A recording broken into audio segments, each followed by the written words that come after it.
If she marries into this family, she'll need to learn her place first, Margaret Whitmore said quietly across the dinner table, assuming the young woman sitting beside her son was too naive to understand what that really meant. Emily Carter heard every word, but she simply smiled politely and lowered her eyes, letting them believe exactly what she wanted them to believe. That evening was the first time Daniel Whitmore had invited her to meet his family at their sprawling estate just outside Greenwich, Connecticut, a stone mansion surrounded by carefully trimmed hedges and a long circular driveway that could easily hold a dozen luxury cars. Emily arrived wearing the simplest outfit she owned, a soft beige sweater and an old pair of flats that looked slightly worn at the edges, carrying a modest handbag that appeared far less impressive than the designer purses Margaret and her daughter Chloe displayed so effortlessly. The Whitmore home was the kind of place that felt less like a house and more like a museum of quiet wealth, with polished hardwood floors, towering windows, and paintings that probably cost more than the average family home. Daniel had greeted her warmly at the door, kissing her cheek and guiding her inside with a reassuring smile, but Emily noticed something immediately when Margaret Whitmore appeared in the foyer. Margaret's eyes moved slowly from Emily's shoes to her sweater and finally to her face, her polite smile frozen in place while her expression calculated every detail. Chloe Whitmore stood nearby leaning casually against the staircase railing, arms crossed as she studied Emily with open curiosity that barely concealed her judgment. Dinner began with small talk and carefully measured politeness, the kind that felt smooth on the surface but sharp underneath. Margaret asked about Emily's job in a tone that sounded friendly but carried an unmistakable weight behind every word. Emily calmly explained that she worked as a third-grade teacher at a public school outside Boston, something she genuinely loved even though the salary was modest. Margaret nodded slowly, glancing briefly toward Daniel before asking another question about where Emily lived and whether she planned to keep working after marriage. Chloe let out a quiet laugh and sipped from her glass of sparkling water before saying that Daniel had always lived a very comfortable life and that adjusting to certain expectations could take time for someone unfamiliar with that lifestyle. Daniel shifted slightly in his chair but said nothing, focusing instead on cutting his steak while the conversation drifted toward family businesses, vacation homes in Aspen, and investment portfolios that filled most of the evening discussion. Emily listened carefully, occasionally nodding or offering a gentle smile, playing the role they had already assigned to her in their minds. Margaret eventually leaned back in her chair and folded her hands together, studying Emily with the calm authority of someone used to controlling every situation in her home. She explained that the Whitmore family valued stability and tradition, and that Daniel's future had always been carefully protected. Emily nodded thoughtfully, appearing slightly uncertain, as if she were trying to keep up with a world that felt larger than her own. But beneath her calm expression, Emily Carter was quietly learning exactly who the Whitmores truly were. Emily Carter remained perfectly composed throughout the rest of that evening, speaking gently when spoken to and listening far more than she talked, allowing every small detail to settle quietly into her memory. The Whitmore estate was impressive in the way old money often was, not flashy but deliberate, with every room carefully arranged to communicate stability, influence, and history. Tall windows framed the dark Connecticut evening outside, while soft lighting reflected off polished wood surfaces that had probably been restored dozens of times over the decades. Margaret Whitmore seemed to move through the house with quiet authority, the kind that came from decades of believing her judgment defined the future of everyone in her family. Chloe Whitmore carried a different kind of confidence, sharper and less restrained, the confidence of someone who had grown up surrounded by privilege and never needed to question it. Emily noticed the way Chloe occasionally exchanged subtle glances with her mother whenever Emily answered a question about her life, as if they were silently confirming something they had already decided about her. Daniel Whitmore, meanwhile, seemed unaware of the deeper current running beneath the conversation. He spoke proudly about his work at Whitmore Holdings and described upcoming business expansions in Chicago and Denver with the relaxed tone of someone who had never needed to worry about failure. Emily watched him carefully, wondering how much of his calm confidence came from genuine kindness and how much came from a lifetime of comfort shaped by people like Margaret. As dinner continued, Margaret began asking more precise questions about Emily's background, not aggressive questions, but careful ones that slowly built a picture. She asked how long Emily had been teaching third grade, whether Emily had student loans from college, and whether teaching was something she planned to continue indefinitely. Emily answered honestly enough to remain believable, while still allowing Margaret to assume exactly what she wanted. Emily explained that teaching had always mattered more to her than money, and that she had never really cared about luxury or expensive things. Margaret listened with a polite smile that barely shifted, but the message behind her expression grew clearer with every passing minute. To Margaret, a person who chose a modest profession and spoke so casually about a simple life could only belong to a very different world than the Whitmores. Chloe eventually leaned forward across the table and asked Emily what her parents did for a living, and Emily replied with calm simplicity that her father had retired years ago and that her mother preferred a quiet life outside the city. It was not a lie, but it was also far from the full truth. Chloe nodded slowly, though the brief look she exchanged with Margaret carried a silent conclusion that Emily understood perfectly. They believed they were seeing the entire picture. After dinner, Daniel offered to show Emily the back garden, a wide terrace that overlooked several acres of manicured lawns stretching toward a line of tall oak trees. The night air was cool and carried the quiet hum of distant traffic from the highway several miles away. Daniel wrapped an arm around Emily's shoulders and asked softly if his family had been too overwhelming. Emily smiled and reassured him that everything had been perfectly pleasant, though she could not help noticing that Daniel had not once challenged any of the subtle remarks made during dinner. From the terrace, she could see the glowing windows of the dining room behind them, where Margaret and Chloe were still seated at the table, their silhouettes visible through the glass. Even from a distance, Emily could sense that the real conversation inside that room had only just begun. Inside the dining room, Margaret Whitmore remained seated long after Daniel and Emily stepped outside, her fingers resting lightly against the rim of her glass, while her thoughts moved much faster than her calm expression suggested. Chloe Whitmore leaned back in her chair and glanced toward the terrace through the tall window, where Daniel and Emily stood beneath the soft lights along the stone railing. Chloe shook her head slightly before letting out a quiet breath. She told her mother that she did not understand what Daniel saw in that girl and that Emily seemed nice enough, but clearly did not belong in a family like theirs. Margaret did not answer immediately. She studied the empty chair where Emily had been sitting and replayed every answer the young woman had given during dinner. Margaret had spent decades reading people in business meetings and private negotiations, and she believed she had developed a reliable instinct about character and ambition. From everything Emily had said, Margaret believed she was looking at a pleasant but ordinary woman who had wandered into a life far larger than she understood. Chloe eventually leaned forward again and lowered her voice even though Daniel and Emily were outside. She asked whether Margaret planned to speak to Daniel about protecting the family's interests before the relationship moved any further. Margaret nodded slowly and said that she would handle it soon enough because marriage was not simply about affection, but about responsibility and stability. She explained that Daniel had always been generous with his heart and that generosity could sometimes lead a man to overlook practical realities. Chloe asked whether Margaret believed Emily might expect to benefit from the Whitmore name and resources. Margaret replied that she did not know Emily well enough to judge her intentions yet, but that it was her duty as Daniel's mother to ensure that emotions never placed the family at risk. She then said that if Daniel truly intended to marry this girl, there would need to be clear agreements in place before any wedding plans were discussed. Chloe smiled faintly at that and said she assumed Margaret meant a prenuptial agreement that left no confusion about ownership or expectations. Margaret gave a small approving nod.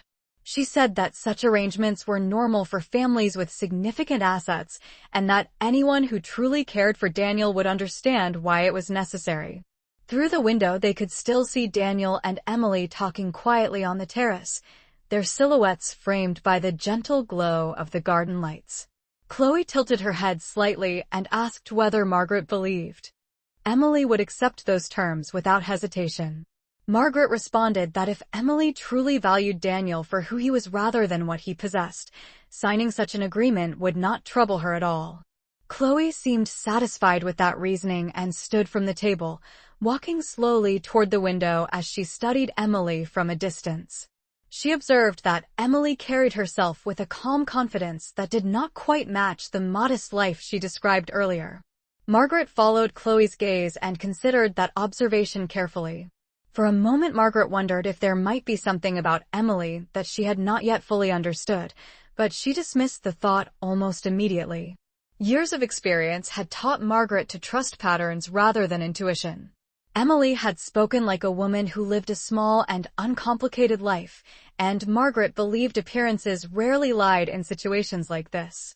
Outside on the terrace, Daniel continued speaking warmly about the future, unaware that inside the house a quiet plan was already beginning to take shape around him. Emily Carter stood beside Daniel Whitmore on the terrace while the cool night air drifted across the quiet lawn, and although her smile remained warm and attentive, her mind was carefully observing everything around her. The Whitmore estate was silent except for the faint rustling of oak leaves and the distant sound of cars traveling along the highway several miles away. Daniel spoke enthusiastically about future plans, about expanding his responsibilities at Whitmore Holdings, and about how he hoped Emily would one day feel completely at home here. He described holiday gatherings in Aspen, summers spent at the family property in Maine, and long weekends entertaining business partners who often became lifelong friends.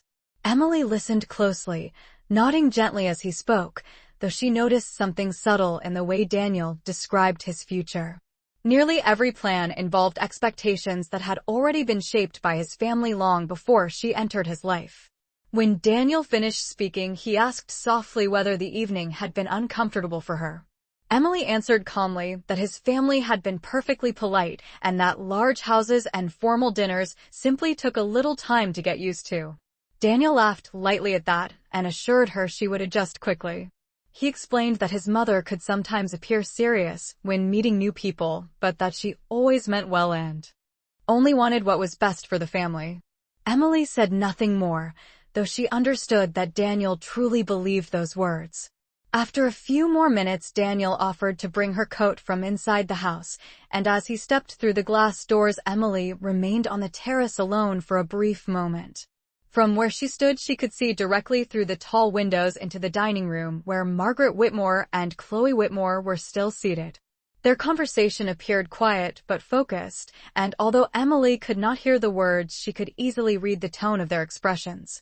Margaret's posture was straight and deliberate while Chloe leaned forward with clear interest, the kind of body language that usually accompanied discussions about strategy rather than casual family conversation. Emily looked away from the window before Daniel returned, allowing her expression to return to the same calm warmth she had maintained all evening. A few minutes later, Daniel walked her to the front driveway where her modest sedan waited beneath the soft glow of the exterior lights. He kissed her goodbye and reminded her that he would call the next day. Emily thanked him for the evening and drove away slowly down the long curved driveway that led toward the quiet road outside the estate. Once the mansion disappeared in her rearview mirror, the polite smile faded slightly from her face and was replaced by thoughtful focus. The drive from Greenwich to her apartment outside Boston took a little over 2 hours depending on traffic, and the highway stretched dark and steady beneath the glow of overhead lights. Emily kept the radio silent as she drove, replaying every detail from dinner in her mind.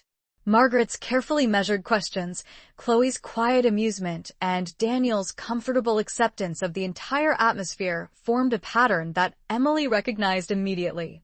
She had seen that pattern before in boardrooms, investment meetings, and private negotiations where people revealed their true values through small remarks they believed were harmless. Emily did not feel angry as she considered the evening. Instead, she felt a calm sense of clarity. The Whitmores believed they had already understood exactly who she was, and that belief was the most useful information she could have received. By the time Emily reached the quiet street where her small apartment building stood, the night had grown even colder, and a thin layer of fog had begun to settle across the pavement. She parked the car, stepped inside the building, and walked up the narrow staircase to her apartment. The space was simple and comfortable, furnished with modest pieces that matched the life she had described earlier. Emily set her keys on the kitchen counter and stood quietly for a moment, looking around the room. Anyone who entered that apartment would see the home of an ordinary schoolteacher living a quiet life. Emily Carter allowed herself a faint, thoughtful smile, knowing that the Whitmore family had seen exactly what she intended them to see. The following morning, sunlight filtered through the narrow kitchen window of Emily Carter's apartment, casting a soft glow across the small wooden table where she sat with a cup of coffee in her hands. The quiet Boston street outside had already begun its usual weekday rhythm, with commuters walking briskly toward the nearby train station and the distant sound of city buses moving through traffic. Emily had always appreciated mornings like this, because they allowed her to think clearly before the noise of the day began. The previous evening at the Whitmore estate replayed steadily in her mind, not as an emotional memory, but as a careful analysis of behavior and tone. Margaret Whitmore's calm authority, Chloe Whitmore's open skepticism, and Daniel Whitmore's comfortable acceptance of it all had formed a pattern that Emily understood very well. She had seen the same pattern many times in environments where people quietly measured others by status, income, and influence before deciding how much respect they deserved. Emily took a slow sip of coffee and allowed herself a moment of quiet reflection. Her apartment was modest by design, with simple furniture, soft lighting, and shelves filled with books and teaching materials. Anyone visiting would see the life of a dedicated schoolteacher who preferred simplicity over luxury. The carefully chosen setting had always served its purpose well because it encouraged people to reveal their assumptions without hesitation. A few minutes later, Emily's phone vibrated on the table as a message from Daniel appeared on the screen. He wrote that he hoped she had arrived home safely and that he was looking forward to seeing her again soon. Emily smiled gently as she read the message and typed a warm reply, thanking him for the evening and wishing him a productive day at work. Daniel responded quickly, saying that his mother had already asked several questions about Emily that morning, but that he believed everything would work out once everyone became more familiar with each other. Emily set the phone down and looked out the window thoughtfully. She understood exactly what Margaret Whitmore was doing. Families like the Whitmores rarely left important decisions to chance. If Margaret had concerns, she would begin examining every detail of Emily's life very carefully. Emily expected that process to begin soon. Later that afternoon, Emily drove to the elementary school where she worked, greeting students and colleagues with the same calm warmth she always carried into the classroom. Teaching had always been something she genuinely enjoyed, not because she needed the salary, but because it grounded her in a world far removed from the negotiations and strategies she had grown up observing. The laughter of children, the quiet focus of reading lessons, and the small victories of learning gave her a sense of balance that money alone could never provide. Throughout the day, Emily noticed her thoughts returning occasionally to the Whitmore family, but she never allowed the memory to distract her from her work. By the time the final bell rang and the students left the building, the autumn sun was already beginning to lower toward the horizon. As Emily gathered her things from the classroom desk, her phone rang again. This time the caller identification displayed Daniel's name. His voice sounded relaxed as he explained that his mother hoped to invite Emily to lunch later that week at a quiet restaurant in Manhattan. He said Margaret believed it would be a good opportunity for them to talk privately and get to know each other better without the formality of a large family dinner. Emily listened carefully and then agreed without hesitation. After the call ended, she stood quietly beside the classroom window, watching the last of the afternoon buses pull away from the school parking lot. Margaret Whitmore's invitation was exactly what Emily had expected. When people believed they understood someone completely, they often felt confident enough to reveal their true intentions. Emily Carter welcomed that opportunity because the more openly the Whitmore family spoke, the clearer their real priorities would become.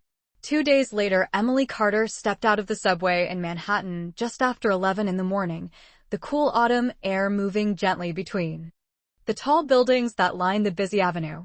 The restaurant Margaret Whitmore had chosen was a quiet place on the Upper East Side, the kind of establishment known for polished service, white tablecloths, and soft piano music that floated lightly through the dining room during lunch hours. Emily arrived a few minutes early and paused outside the entrance for a moment, observing the calm confidence of people walking along the sidewalk in tailored coats and business suits. When she stepped inside the restaurant, a hostess greeted her warmly and led her to a table near the window where Margaret Whitmore was already seated. Margaret rose gracefully as Emily approached, offering a polite smile that appeared warmer than the one she had worn during dinner at the estate. She greeted Emily with calm courtesy and invited her to sit, explaining that she believed it was important for them to know each other better before Emily and Daniel made any serious decisions about their future. Emily thanked her and took the seat across from her, placing her modest handbag carefully beside the chair. The restaurant was quiet except for the low murmur of conversations and the faint sound of silverware against porcelain plates.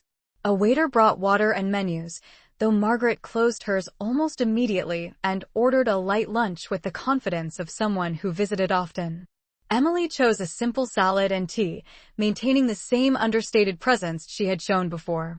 For several minutes Margaret spoke about ordinary topics such as the city, Daniel's work schedule, and the busy pace of modern life. Her tone remained calm and pleasant, but Emily noticed the careful way Margaret guided the conversation, slowly narrowing it toward the subject she truly wished to discuss. After the plates arrived and the waiter stepped away, Margaret folded her hands neatly on the table and looked directly at Emily with a thoughtful expression. She explained that Daniel meant everything to her, and that as his mother, she felt responsible for helping him build a stable and successful life. Emily listened attentively without interrupting, nodding gently as Margaret continued. Margaret then spoke about the Whitmore family history, about generations of careful business decisions and long-term investments that had allowed their company to grow steadily for decades. She said that protecting that legacy required planning and clear expectations, especially when new people became part of the family. Emily understood exactly where the conversation was going long before Margaret reached the final point. Margaret explained that she believed marriage should always be built on honesty and transparency, and that responsible couples often created agreements to prevent misunderstandings later. She described such agreements as a normal and practical step for families with significant assets. Emily remained calm and thoughtful as she listened, appearing slightly uncertain as though the subject felt unfamiliar to her. Margaret then reached into her leather folder and placed a neatly prepared document on the table between them. She said gently that this was simply a preliminary prenuptial agreement prepared by the Whitmore family attorneys, nothing unusual and nothing meant to cause concern.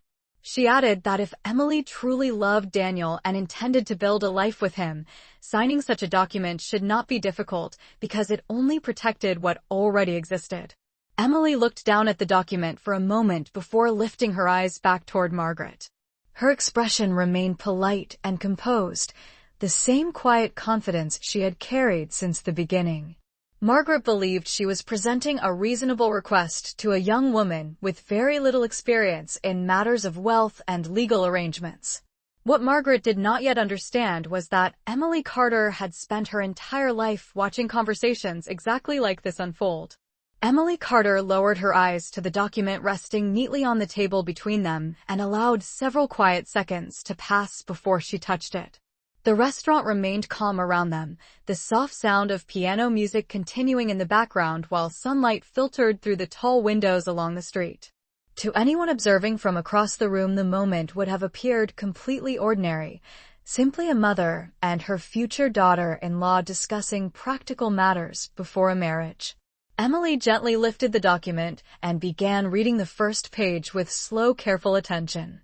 Margaret Whitmore watched her closely with the composed patience of someone who believed the outcome of the conversation was already certain. The agreement was written in precise legal language, outlining the financial protections surrounding Whitmore Holdings, the family estates in Connecticut and Maine, and the investment accounts that had been built over several generations. The structure of the document made one thing very clear.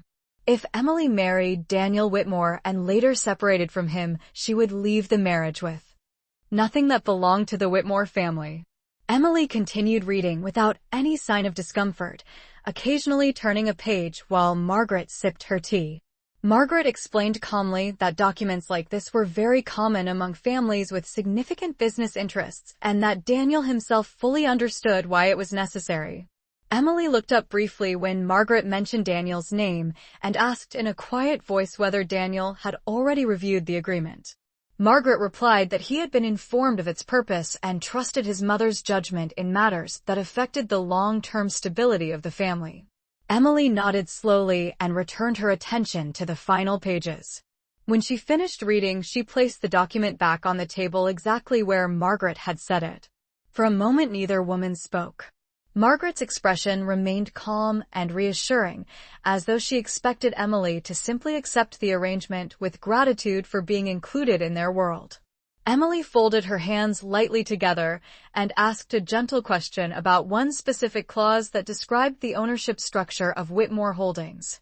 Margaret answered without hesitation, explaining that the company had been carefully protected through trusts and private investment partnerships that ensured control remained within the family.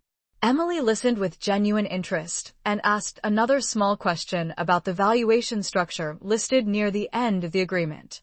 Margaret seemed pleased by Emily's curiosity and assumed the questions came from someone unfamiliar with financial documents who wanted to understand what she was signing. After Margaret finished explaining the final clause, Emily gave a small, thoughtful nod. Her voice remained calm and polite as she said that she appreciated Margaret taking the time to discuss such important matters directly. Margaret responded with a satisfied smile and slid a pen across the table toward Emily, explaining that the attorneys had prepared everything in advance so the process could be simple. Emily looked at the pen for a moment, but did not pick it up. Instead, she rested her fingertips lightly on the edge of the document and glanced once more at the legal language printed across the final page. The quiet confidence in her expression had not changed since the beginning of the conversation.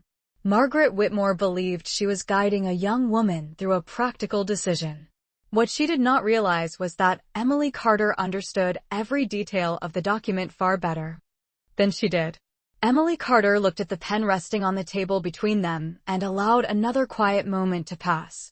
Margaret Whitmore remained perfectly still, confident that the silence simply meant Emily was gathering the courage to accept something far beyond her usual world. The restaurant continued its calm rhythm around them as a waiter passed nearby carrying a tray of glasses, and the soft piano melody shifted into another familiar tune. Emily finally lifted her eyes from the document and met Margaret's gaze with the same calm politeness she had shown since the beginning of the lunch. She thanked Margaret sincerely for explaining the agreement and said that she appreciated how much effort the Whitmore family had invested in protecting their company and their legacy. Margaret nodded with quiet satisfaction and gently pushed the pen a little closer across the table.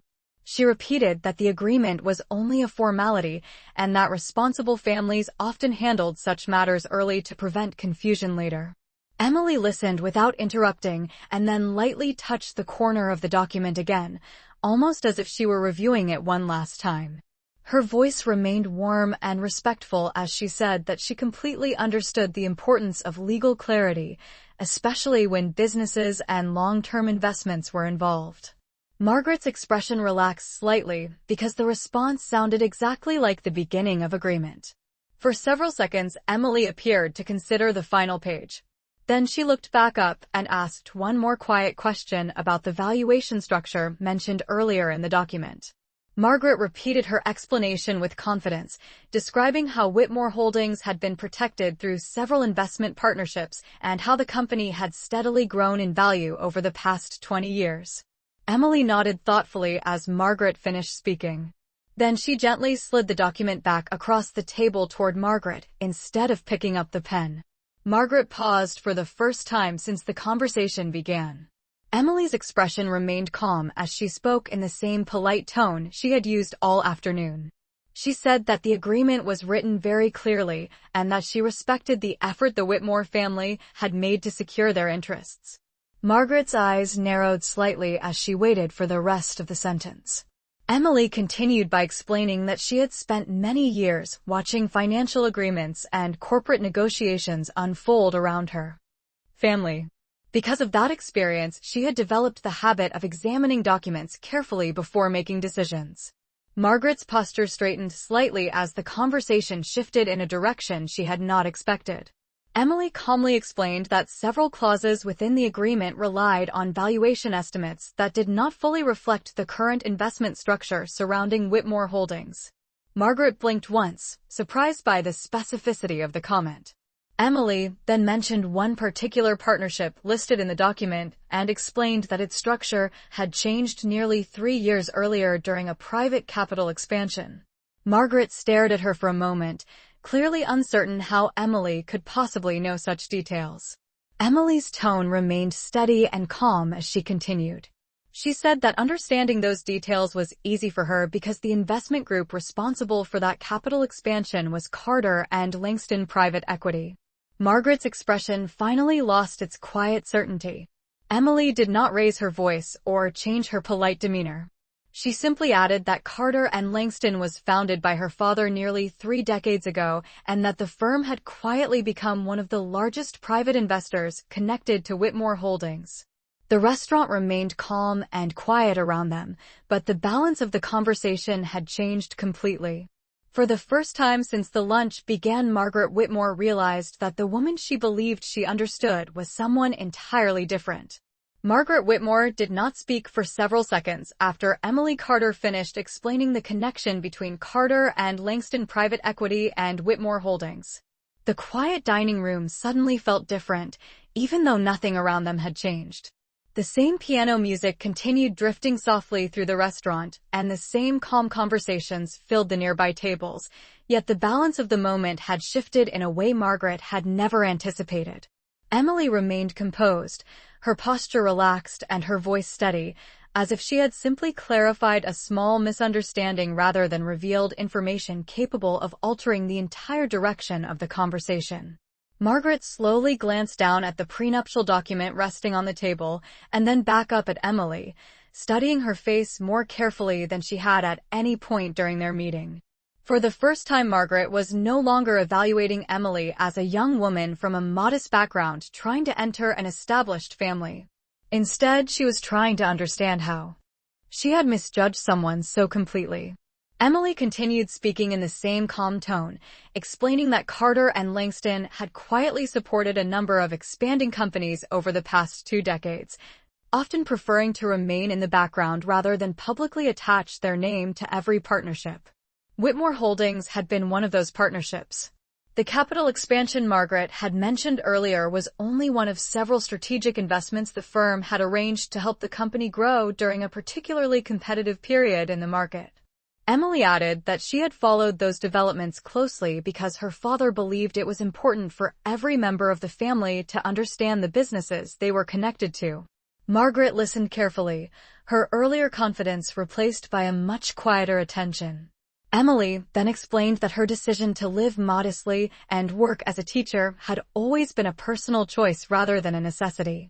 Teaching children had given her a sense of balance and purpose that the business world rarely provided. She never mentioned her family's investments in everyday life because she preferred to see how people behaved when they believed she had nothing to offer them beyond kindness and sincerity. Margaret's hands rested lightly on the edge of the table as she absorbed every word. The realization forming in her mind was uncomfortable, but impossible to ignore. The assumptions she and Chloe had made during dinner had revealed far more about their own priorities than about Emily's life. Emily gently pushed the prenuptial document back toward Margaret once more and explained that she respected the intention behind it, but would not be signing it. Her voice carried no anger or accusation. Instead, it held a calm clarity that left little room for argument. She explained that marriage built on suspicion and imbalance was not the kind of future she wanted with Daniel. Margaret remained silent for a moment longer before asking a quiet question about whether Daniel knew the full truth about Emily's background. Emily shook her head slightly and answered that she had wanted to understand Daniel and his family first before sharing those details. The lunch ended not with raised voices, but with a quiet understanding that something important had changed. Emily thanked Margaret politely for meeting her and stood from the table. As she stepped outside onto the busy Manhattan sidewalk, the autumn sunlight felt bright and clear. Cars moved steadily along the avenue and pedestrians passed by without noticing anything unusual. Emily walked calmly toward the subway entrance, her thoughts steady and focused. She had learned exactly what she needed to know about the Whitmore family. Sometimes people revealed their true character not through dramatic moments, but through small conversations they believed were completely under their control.